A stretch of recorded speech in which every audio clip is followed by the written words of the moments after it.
શ્રી ગણેશાય નમઃ। મિત્રો, આપ જોઈ રહ્યા છો યુટ્યુબ આપણી ચેનલમાં તમારું હાર્દિક સ્વાગત છે અને આજે આપણે જાણીશું ધનતેરસની પૌરાણિક કથા। દિવાળી એ ખૂબ જ ધામધૂમથી અને ઉત્સાહપૂર્વક ઉજવવામાં આવતો તહેવાર છે।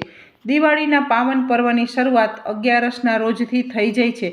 ત્યારબાદ વાઘ બારસ, ધનતેરસ, કાળી ચૌદસ અને દિવાળી એમ તહેવારોની ઉજવણી કરવામાં આવતી હોય છે। આસો વદ તેરસ એટલે કે ધનતેરસ।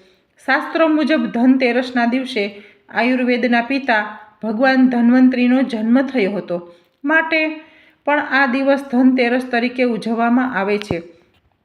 ધનતેરસના સાથે ધન્વંતરીનો જન્મ તથા ધનતેરસ શા માટે કહેવામાં આવે છે તેના વિશેની સંપૂર્ણ માહિતી અને તેની સાથે જોડાયેલી પૌરાણિક કથા તથા શાસ્ત્રોના આધારે જોડાયેલી કથા। એકવાર યમરાજે પોતાના દૂતોને બોલાવીને પૂછ્યું કે તમને કદી કોઈના પ્રાણ હરતી વખતે દયા આવે છે? યમદૂતોએ સંકોચમાં પડી ગયા અને બોલ્યા, નહીં મહારાજ, અમે તો તમારી આજ્ઞાનું પાલન કરીએ છીએ, અમારે દયાભાવથી શું લેવું? યમરાજ સમજી ગયા કે આ લોકો કદાચ સંકોચવશ આવું કહી રહ્યા છે, આથી તેમણે નિર્ભય કરતા બોલ્યા, તમે સંકોચ ન કરતા, જો તમારું દિલ કદી કંપી જતું હોય તો નિડર થઈને કહો। ત્યારે યમદૂતોએ બીતા બીતા કહ્યું કે એકવાર આવી ઘટના ઘટી હતી જ્યારે અમારું હૃદય કંપી ઉઠ્યું હતું। એવી શું ઘટના ઘટી હતી? ત્યારે યમદૂતોએ જણાવ્યું, મહારાજ, હંસ નામનો રાજા હતો જે એક દિવસ શિકાર કરવા ગયો, ત્યારે પોતાના સાથીઓથી અલગ પડી ગયો અને બીજા રાજ્યની સીમામાં જતો રહ્યો। ત્યાંના રાજા હેમાએ તેનું સ્વાગત કર્યું। તે દિવસે રાજા હેમાની પત્નીએ એક પુત્રને જન્મ આપ્યો। જ્યોતિષીઓનું કહેવું હતું કે આ બાળક તેના લગ્નના 4 દિવસ પછી મૃત્યુ પામશે। રાજા હંસના આદેશથી તે બાળકને યમુના કિનારે એક ઝૂંપડીમાં મૂકવામાં આવ્યો। તેના પર સ્ત્રીઓની છાયા પણ પડવા દેવામાં આવતી નહોતી, પરંતુ વિધિનું વિધાન અડગ હોય છે। સમય વીતતો ગયો।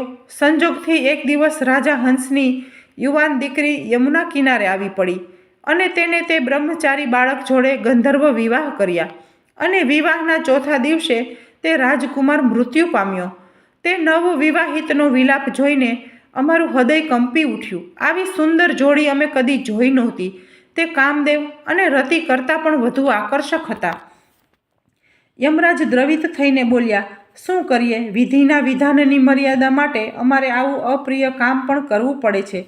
એક યમદૂતે પૂછ્યું, મહારાજ, આવા અકાળ મૃત્યુનો કોઈ ઉપાય ખરો? યમરાજે અકાળ મૃત્યુનો ઉપાય બતાવતા કહ્યું કે ધનતેરસના દિવસે પૂજન અને દીપદાન વિધિપૂર્વક કરવાથી અકાળ મૃત્યુને ટાળી શકાય છે। જે ઘરમાં આ પૂજન થાય છે ત્યાં અકાળ મૃત્યુનો ભય પાસે પણ નથી ફરકતો।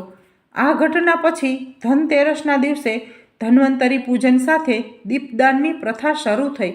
શા માટે કહેવાય છે ધનતેરસ? શ્રીમદ ભાગવત કથા અનુસાર સતયુગમાં પ્રહલાદના પૌત્ર દૈત્યરાજ બલિએ સ્વર્ગ પર પોતાનો અધિકાર કરી લીધો। દેવતાઓની સમસ્યા સાંભળીને ભગવાન વિષ્ણુએ વામન અવતાર લીધો।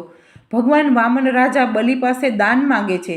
જ્યારે વામન ભગવાન દાન માંગવા આવ્યા તો ગુરુ શુક્રાચાર્યે તેમને ઓળખી લીધા અને રાજા બલિને દાન આપતા રોક્યા।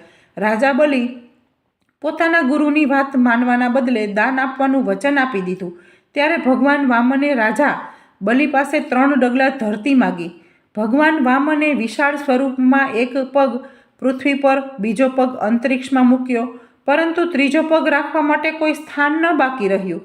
તો બલિએ ભગવાન વામનને પોતાના માથા પર પગ મૂકવા માટે કહ્યું, જેના કારણે તે સીધો પાતાળ લોક પહોંચી ગયો અને દેવતાઓને રાજપાઠ મળી ગયા।